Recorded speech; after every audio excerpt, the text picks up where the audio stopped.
mempersiapkan tempat untuk musim yang baru. Ya, tempat ini apa? Nah, kita akan belajar sama-sama saudara. Prepare a place for the new season. Mari kita baca ayat bacaan kita untuk tema tahun ini di dalam Yesaya 43. Dikatakan firman-Nya, janganlah ingat-ingat hal-hal yang dahulu dan janganlah perhatikan hal-hal yang dari zaman purbakala. Ayat 19. Lihat, aku hendak membuat sesuatu yang baru. Katakan sesuatu yang baru. Yang sekarang sudah tumbuh, belumkah kamu mengetahuinya? Ya, Tuhan ulangi lagi. Aku hendak membuat jalan di padang gurun dan sungai-sungai di padang belantara. Nah saudara, ayat 19 itu janji Tuhan buat kita di musim ini. Tapi ayat 18 itu seperti sebuah syarat untuk kita bisa dapat ayat 19 itu saudara. Jadi sebelum ayat 19 ada ayat 18. Ayat 18 dikatakan jangan ingat-ingat hal-hal yang dahulu. Ya, dan janganlah perhatikan hal-hal yang dari zaman purbakala. Apa artinya ini saudara? Apa artinya Tuhan bilang jangan ingat-ingat hal-hal yang dari dahulu? Ini artinya Tuhan mau kasih kita satu pesan saudara. Bahwa memasuki tahun 2024 ini. Untuk bisa mengalami satu musim yang baru. Kita harus tinggalkan. Jangan kita bersandar pada pengalaman kita di masa lalu. Ya. Bahkan apa yang kita kenal tentang Tuhan di masa lalu untuk menentukan apa yang ada di depan. Dengan kata lain Tuhan mau bilang, jangan taruh Tuhan dalam satu kotak. Dan kita berkata, Tuhan kalau engkau bekerja harus begini, begini, begini. Kalau engkau bekerja harus begini, begini, begini. Saudara, jangan batasi Tuhan. Ya, jangan batasi Tuhan dengan cara berpikir kita. Coba kita lihat di dalam Imamat pasal 26 ayat yang ke-10. Nah dikatakan gini, kamu masih akan makan hasil lama. Katakan hasil lama. Dari panen yang lampau.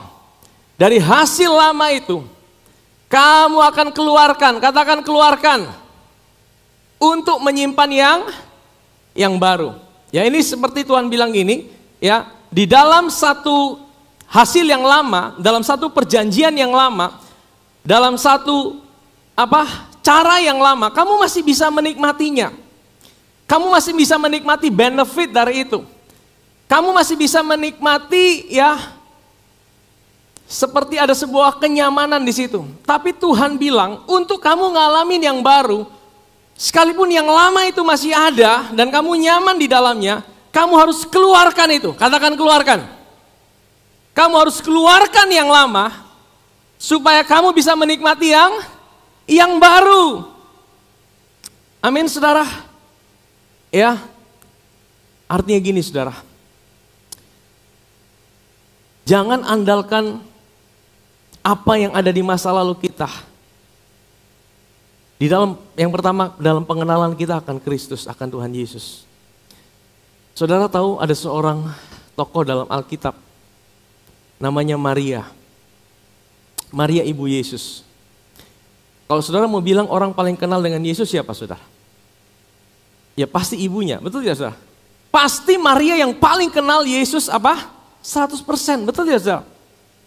Tapi ada masa di mana perjalanan hidup Maria, dia seperti tidak kenal Yesus.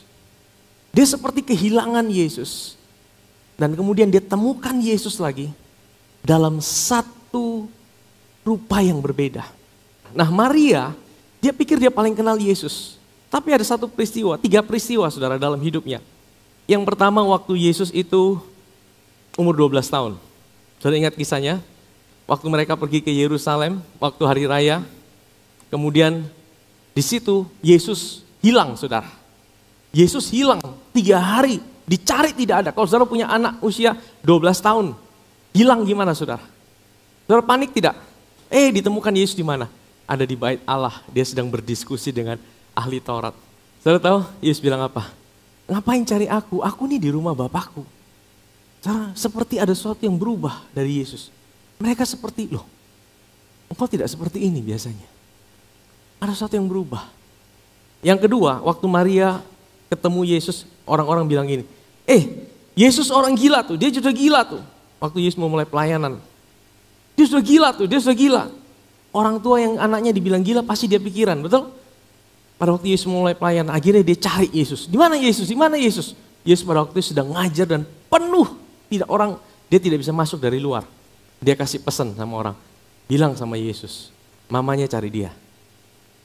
Saudara tahu, waktu orang itu sampaikan ke Yesus, Yesus bilang apa? Sampaikan. Siapa ibuku? Siapa saudaraku? Wih, saudara kalau jadi ibu Yesus Maria, saudara tersinggung tidak? Saudaraku, ayahku dan ibuku adalah orang yang melakukan kehendakku. Wih, saya percaya Maria pasti juga tersinggung ini. Di situ dia seperti kehilangan Yesus. Tapi waktu dia temukan lagi, Yesus sudah berubah lagi. Dan yang ketiga, yang terakhir, waktu Yesus naik di atas kayu salib, dia ada di bawah kaki salib. Dia lihat Yesus sebagai sosok yang manusia biasa. Dia lihat Yesus sebagai manusia biasa yang sedang tergantung di atas kayu salib.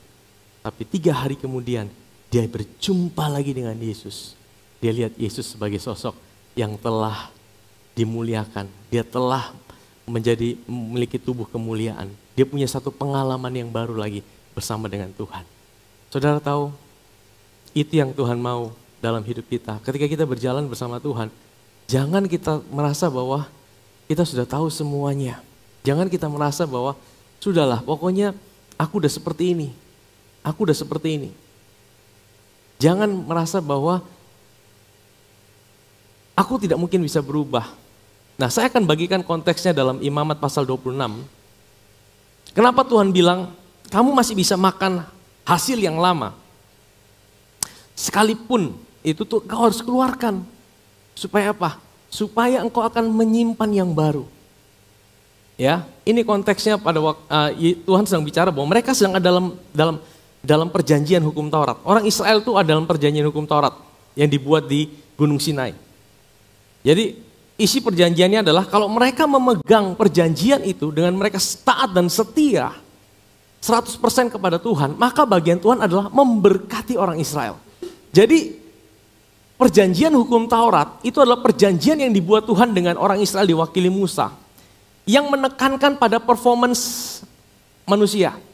Jadi berkat Tuhan itu ditentukan dari seberapa kudusnya orang Israel, seberapa taatnya orang Israel, seberapa orang Israel bisa mengasihi Tuhan, sebesar itu pula Tuhan akan memberkati orang Israel.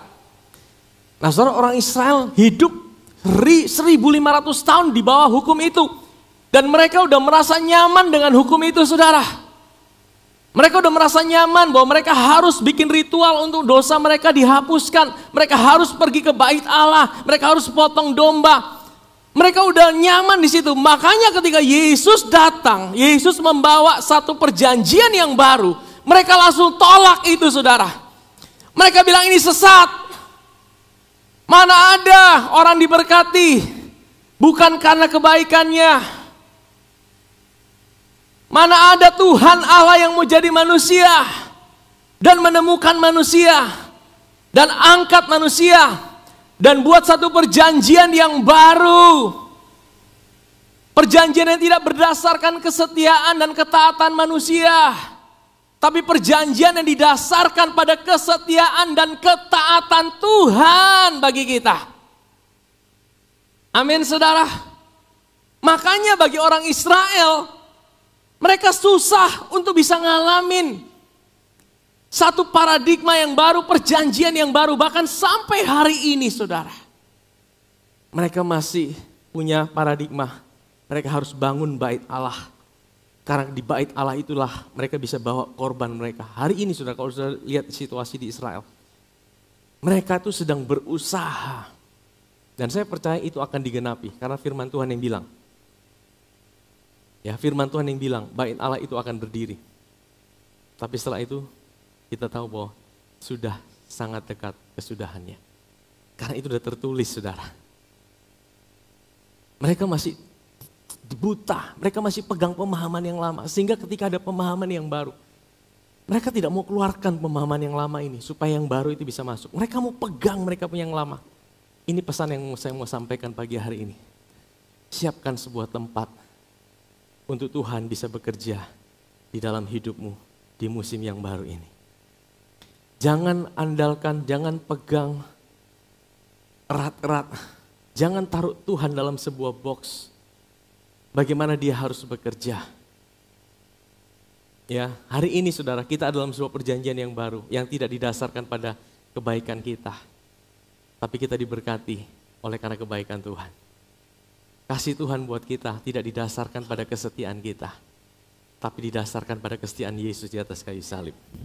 Amin saudara. Dan kita adalah anak-anak kesayangannya. Kita adalah biji mata Tuhan. Saudara tahu, bahkan untuk hal ini saja masih banyak gereja yang belum bisa nangkap sepenuhnya. Masih terjadi mix, masih campur-campur. Kadang pakai yang ada di hukum Taurat, kadang pakai yang ada di kasih karunia. Kalau merasa kuat, dia pakai hukum Taurat. Aku bisa lakukan ini, Tuhan berkati aku. Aku bisa melayani Tuhan, Tuhan berkati aku. Jadi hubungan dengan Tuhan seperti transaksional. Tapi kalau dia pas lemah, pas tidak berdaya, Tuhan aku butuh kasih karuniamu. Seperti kakinya pindah-pindah saudara. Satu di perjanjian lama, satu di perjanjian baru. Tuhan tidak mau seperti itu saudara. Tuhan mau kita keluarkan yang lama. Katakan keluarkan yang lama. Supaya yang baru itu bisa diisi. Amin saudara. Keluarkan yang lama. Supaya yang baru itu bisa diisi. Siapkan satu tempat. Ya, untuk Tuhan bekerja dalam hidup kita. Jangan batasi Tuhan dengan cara berpikirmu, dengan apa yang kau selama ini mungkin pengalaman. Mungkin kita bilang, aku udah pengalaman kok bersama Tuhan. Oh kalau Tuhan bekerja itu pasti begini. Saudara, saya mau bilang untuk setiap area kehidupan kita boleh buat planning dan itu sangat bagus dan perlu. Tapi siapkan satu tempat di mana di situ ada intervensi Tuhan. Dan ketika intervensi itu mengganggu cara berpikir kita, planning kita, disitulah kesempatan kita untuk bisa ngalamin pertumbuhan bersama Tuhan. Ketika kita siapkan satu ruang kosong dalam hidup kita, di setiap area hidup kita, sekalipun kita udah buat planning, sekalipun kita udah buat perencanaan, sekalipun kita sudah siapkan semua dengan baik, tapi saat ada ruang kosong itu saudara, itu ruang di mana saudara izinkan Tuhan intervensi di situ. Dan kalau Tuhan intervensi dengan satu cara yang saudara tidak pernah pahami, disitulah terjadi sebuah pergumulan. Dan kalau saudara bisa tangkap itu, saudara akan ngalamin pertumbuhan bersama dengan Tuhan di dalam musim yang baru ini. Amin saudara, amin. Saya akan bagikan kisah tentang seorang tokoh lagi saudara yang ada di Alkitab. Namanya Petrus. Petrus ini adalah murid Yesus yang paling heboh lah pokoknya ya. Kalau dia dimanapun dia paling heboh. Dia naik turun jatuh bangun bersama Tuhan. Tapi setelah peristiwa Pentakosta dia dipakai Tuhan luar biasa.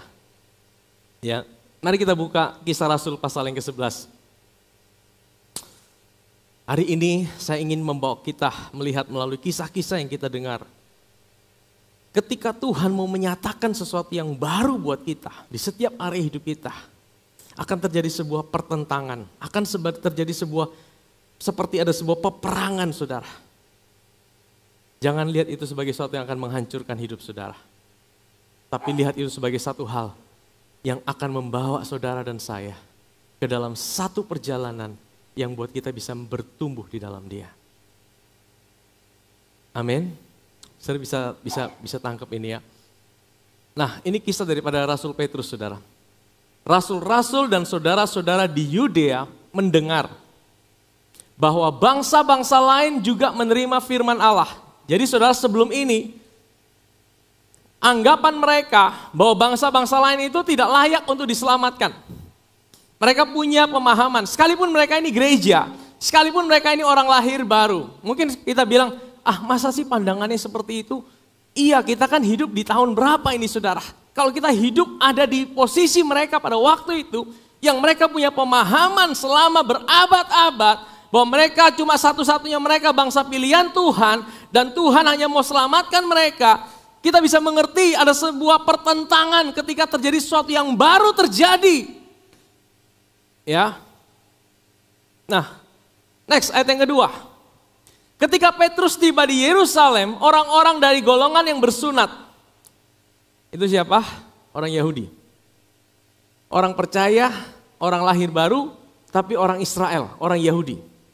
Ya, ketika Petrus tiba di Yerusalem, orang-orang dari golongan bersunat berselisih pendapat dengan dia. Apa selisihnya? Kata mereka, engkau telah masuk ke rumah orang-orang yang tidak bersunat dan makan bersama-sama dengan mereka. Jadi mereka tuh menyerang Petrus. Mereka bilang, Petrus, kenapa lu makan dengan orang-orang bukan kita punya kaum? Kenapa lu makan dengan orang-orang bangsa lain? Bukankah itu tidak boleh? Di dalam hukum Taurat tidak boleh seperti itu. Kau tidak tahu bahwa keselamatan itu kan hanya buat kita. Ya, akhirnya Petrus mulai cerita, saudara. Petrus mulai cerita. Next. Ayat 4. Tetapi Petrus menjelaskan segala sesuatu berturut-turut katanya. Aku sedang berdoa di kota Yope. Katakan Yope. Tiba-tiba rohku diliputi kuasa ilahi. Dan aku melihat satu penglihatan. Satu benda berbentuk kain lebar yang bergantung pada keempat sudutnya. Dan diturunkan dari langit sampai di depanku. Inilah ruang kosong yang Petrus punya, yang Tuhan intervensi di dalamnya. Ya, inilah tempat yang Petrus siapkan untuk Tuhan intervensi dia. Maksudnya apa? Dia punya satu pemahaman sendiri, pemahaman yang berbeda. Tapi dia siapkan satu ruang kosong, dia siapkan satu tempat di mana di situ Tuhan intervensi. Dan disitulah dia akan berubah pemahamannya, saudara. Dan ketika dia berubah, dia ngalamin satu musim yang baru bersama dengan Tuhan. Kita akan lihat, saudara, ya. Ayat yang ke-6. Aku menatapnya dan di dalamnya aku lihat segala jenis binatang berkaki 4. Dan binatang liar dan binatang-binatang menjalar dan ini maksudnya ini barang makanan haram, saudara. Mereka tidak boleh makan yang haram-haram. Dan saudara tahu Petrus bilang apa? Ayat yang ke-7, Tuhan bilang apa? Lalu aku mendengar suara berkata kepadaku, bangun hai Petrus, sembelilah dan makanlah. Kalau saudara baca di pasal yang ke-10, Petrus ulangi di sini, saudara. Dia bilang dia sedang lapar, orang lagi lapar-laparnya. Tiba-tiba ada penglihatan makanan semua. Masalahnya makanan yang tidak halal semua, saudara. Dan Tuhan bilang apa? Petrus, sembelih, makan. Petrus bilang apa? Ayat yang ke-8. Tetapi aku berkata, tidak Tuhan, tidak. 2 kali dia katakan tidak. Karena apa dia bilang tidak? Sebab belum pernah sesuatu yang haram dan yang tidak tahir masuk ke dalam mulutku. Petrus punya pemahaman sendiri. Dia punya sebuah pemahaman sendiri karena dia bertahun-tahun dia hidup dari orang Israel. Hukum Taurat itu selalu berkata tidak boleh makan yang tidak halal. Ya, tidak boleh Tuhan, tidak boleh. Dia bahkan ulangi tidak Tuhan. Ini artinya apa? Ada ruang kosong dalam pikirannya, dalam hidupnya. Tuhan intervensi, tapi ada pemahaman dia yang lama. Dan di situ terjadi sebuah pertentangan. Nah, kalau itu sedang terjadi dalam hidup saudara hari ini, jangan anggap itu sebagai sesuatu yang akan menghancurkan hidup saudara. Entah area apa yang sedang alami seperti itu. Saudara mesti siapkan satu ruang kosong, satu tempat di mana Tuhan boleh intervensi di situ. Dan saudara akan ada sebuah pertentangan di situ, akan ada sebuah pergumulan. Tapi ketika saudara bisa tahu apa yang menjadi kehendak Tuhan, di situ saudara akan mengalami sebuah musim yang baru. Saudara akan mengalami sebuah pengalaman yang baru bersama Tuhan. Akan tetapi untuk kedua kalinya, suara dari sorga berkata kepadaku, apa yang dinyatakan halal oleh Allah, tidak boleh engkau nyatakan haram.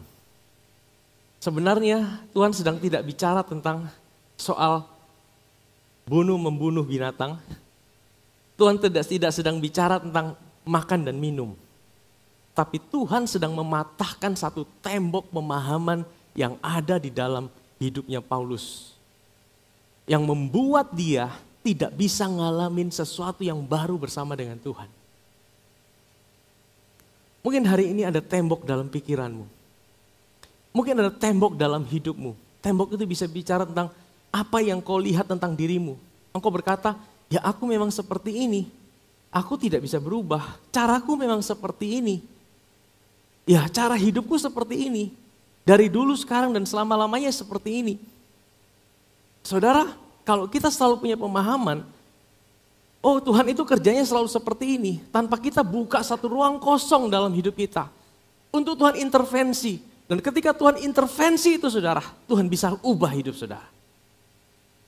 Dan ketika Tuhan intervensi dan saudara ambil itu saudara, ada satu perubahan, itu yang dikatakan dengan metanoia.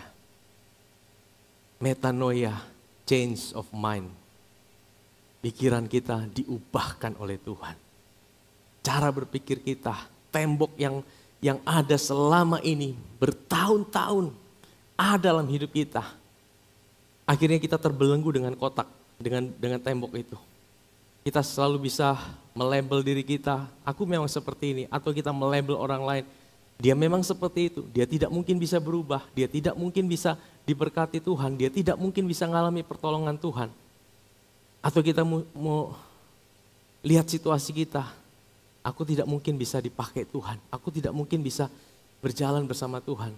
Saudara, itu semua tembok-tembok yang Tuhan mau hancurkan di dalam hidup kita hari ini.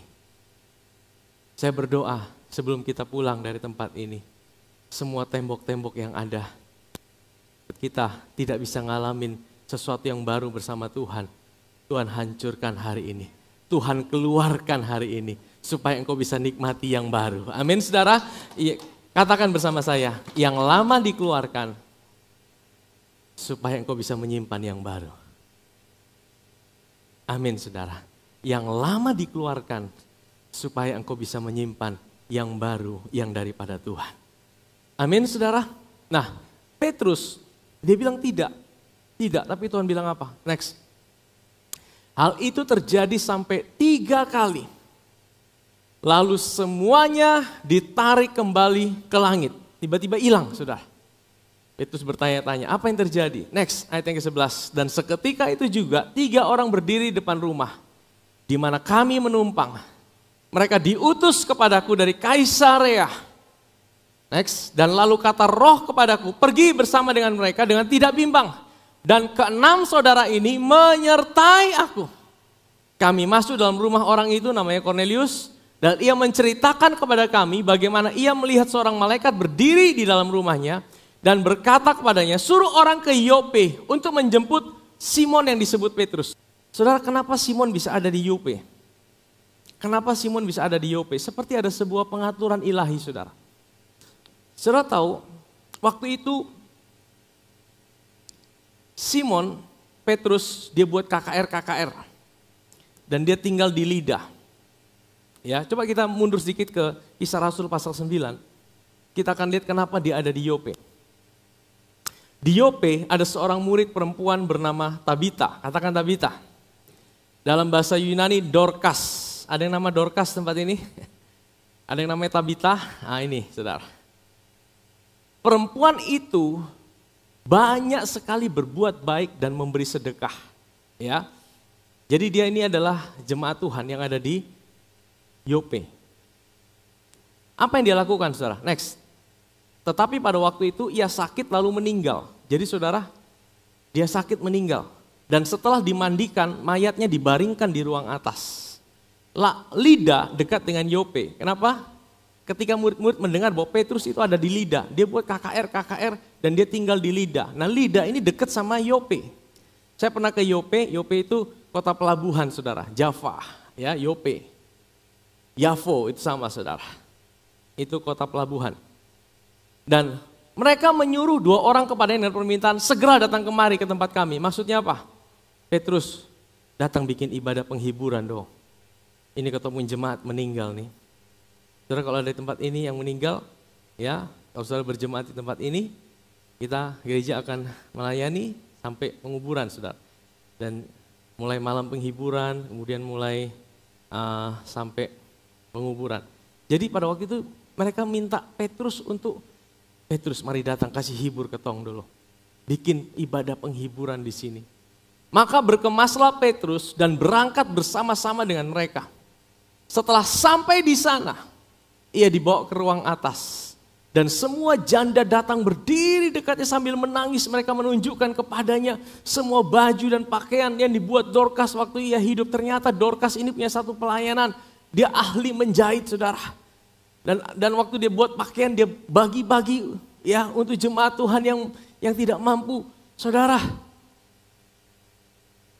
semua pelayanan di mata Tuhan penting, saudara.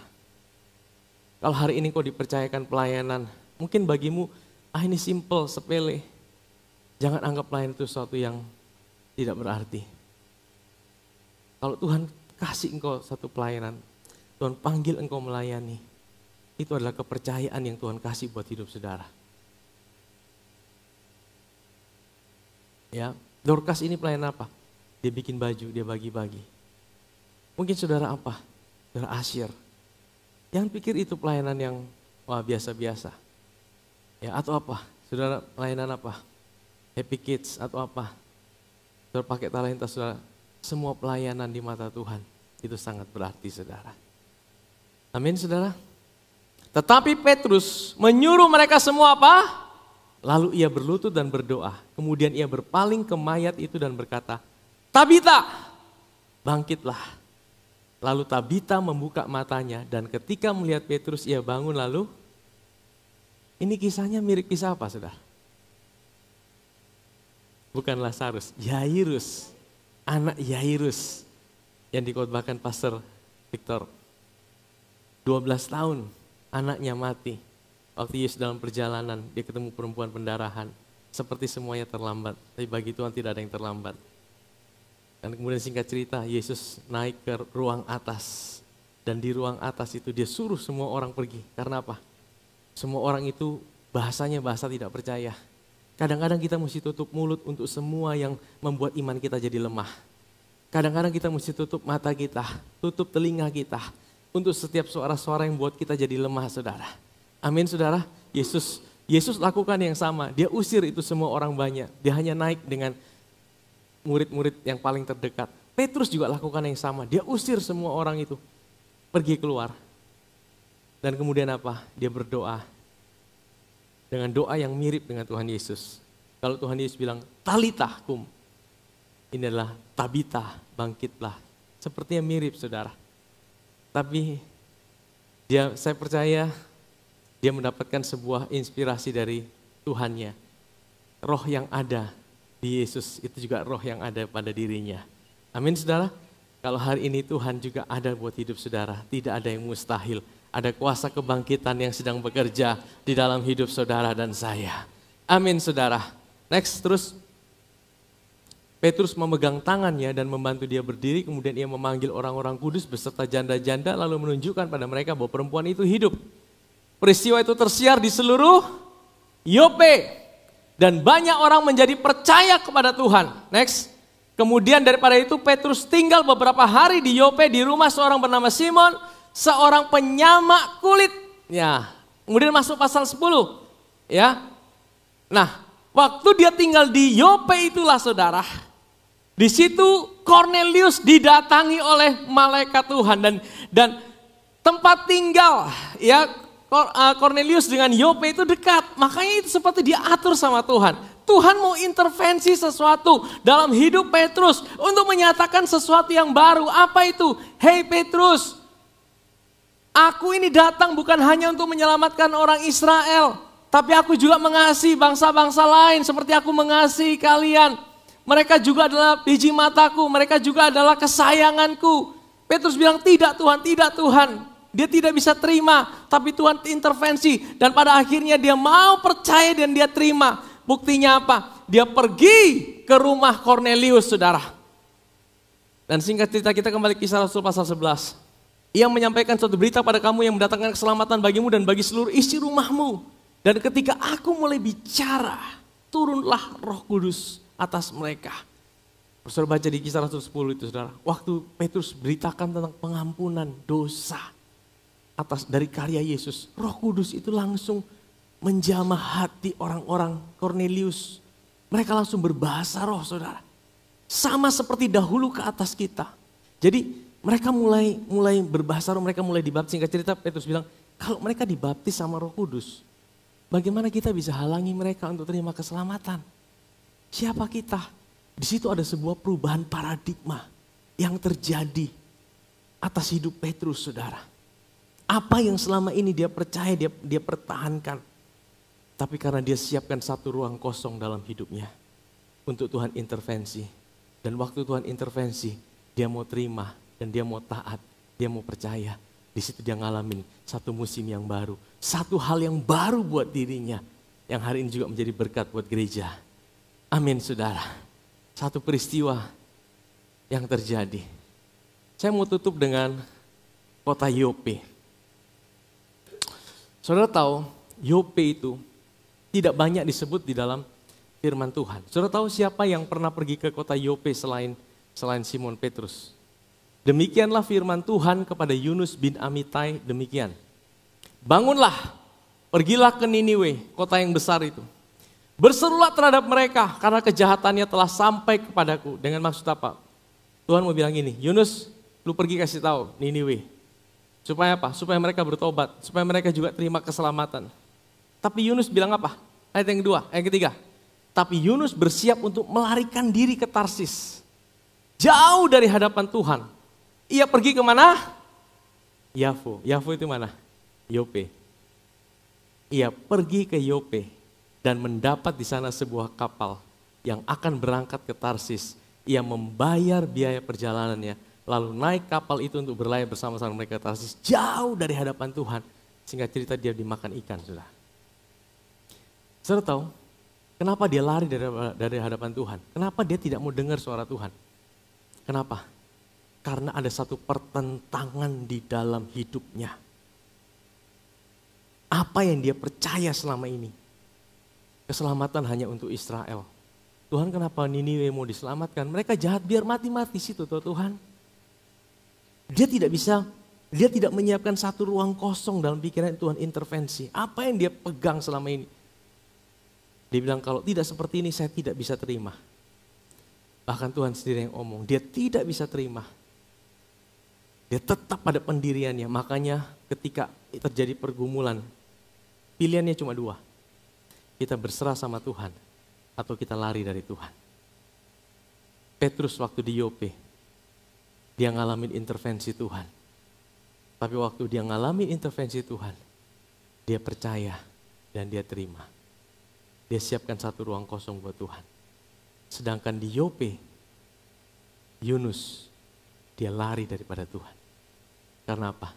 Karena dia tidak bisa menerima. Ada satu pertentangan dalam pikirannya. Ada satu pertentangan dalam hidupnya. Dia tidak bisa menerima satu cara yang baru.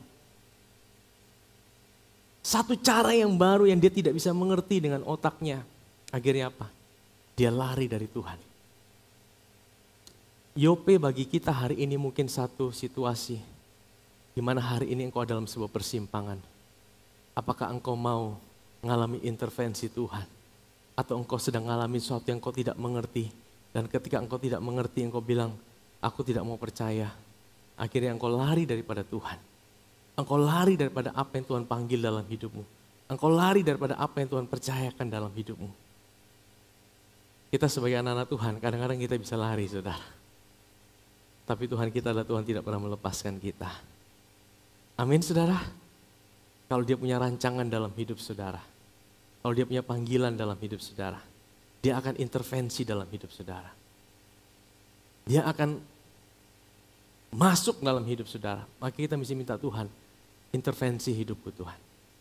Ketika aku masuk tahun 2024 ini, aku tidak mau pakai cara pikirku yang lama. Sekalipun kita mungkin bisa buat perencanaan, kita mungkin bisa buat segala sesuatu planning dengan baik. Tetap siapkan satu ruang kosong dalam hidup kita. Satu tempat kosong, di mana di situ kita izinkan Tuhan intervensi kita. Mungkin hari ini engkau seperti Petrus, engkau juga seperti ada pertentangan. Selama ini kan seperti ini Tuhan. Selama ini kan hanya kita orang Israel yang diselamatkan. Mungkin hari ini engkau juga melabel dirimu, engkau melihat dirimu sebagai pribadi yang tidak mungkin bisa berubah. Kan keadaanku dari dulu seperti ini Tuhan. Apa yang aku tahu, aku lahir, aku besar, aku hidup di situasi seperti ini. Sehingga engkau mulai merasa nyaman dengan situasi itu, sehingga engkau tidak mau keluarkan itu untuk ngalamin sesuatu yang baru. Ingat tadi Imamat 26 ayat 10 bilang apa? Keluarkan yang lama, supaya engkau bisa ngalamin yang baru.